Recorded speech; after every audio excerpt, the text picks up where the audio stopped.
welcome back to the 5.9 Cummins build. So we left off where I was getting ready to set up the bottom end. I went and picked up the proper size plastic gauge so I could plastic gauge my bearing clearances. I now have the bottom end of the engine assembled. All my bearing clearances were right at 3 thou, which is right within spec of between 2 and 5 thou. My end play on my crankshaft was at 6 thou, so that is within spec as well. I've also gone ahead and assembled 5 pistons, and so now I'm going to go through the process of how I installed the pistons into this block. So before we install the pistons into the block, it's important to check your piston ring gap on both your middle and your top ring.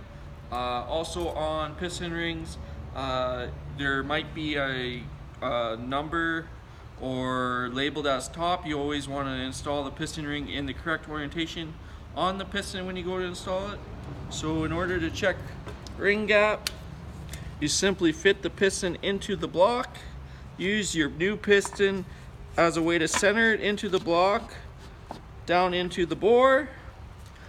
Simply grab feeler gauges and measure the gap. For the middle ring on this one, the minimal spec is 10 thou. Right at 12 thou, so that one is good and able to use. Slide the ring out. Perform the same step for the top ring.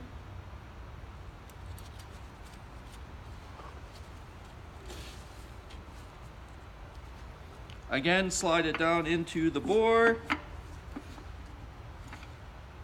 and use another feeler gauge. For the top ring, it's 14 thou is the minimal spec.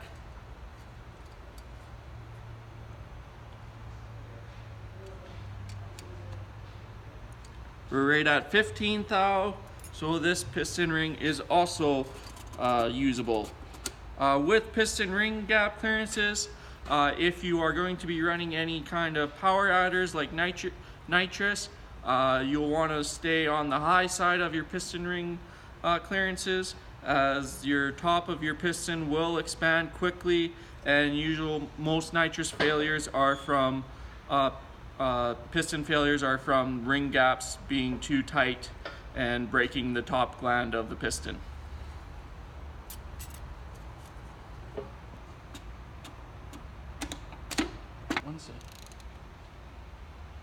So I've torqued this rod cap up, and now it's as simple as checking your thickness of your plastic gauge to determine what your clearance is. And then once you have done that and confirmed your spec, you want to clean off the plastic gauge off the crankshaft and off your bearing with a lint-free rag and oil.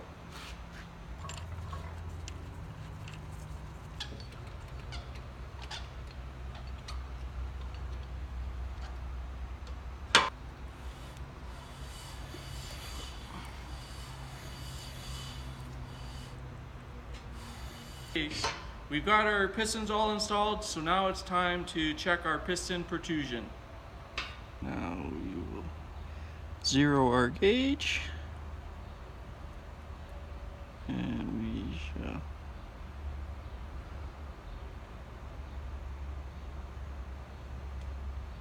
so 20.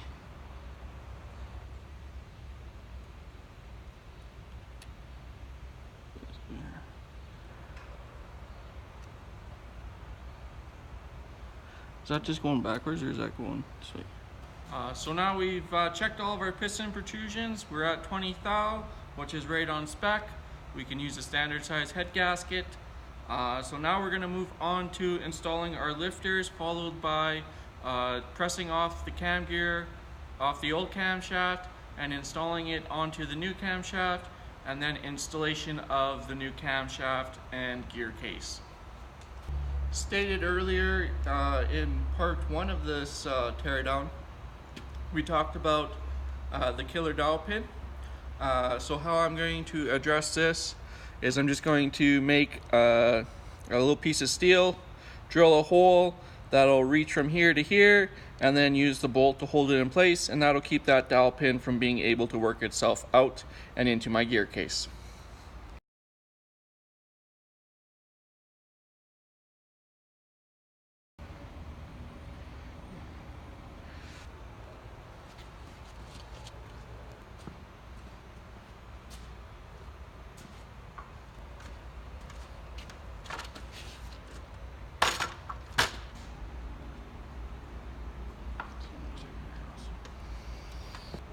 So we have now pressed on our gear, installed our camshaft, aligned our timing marks here between the two gears. The next thing that we will do is install our two thrust retaining bolts. Any bolt that is inside the case here, I recommend using blue Loctite and torquing to the correct spec. You don't want anything to back out in here. Once we've done that, then we will find true top dead center and transfer over our timing pin for the back side of the timing case here. That way we can lock our engine for future service purposes on TDC, and that will be it for this video. I'd like to thank everyone for coming and watching another part of our 5.9 rebuild. Come join us next time as we get into assembly of the cylinder head and finishing up the assembly of the bottom end of this block. Like, comment, and subscribe. Thank you.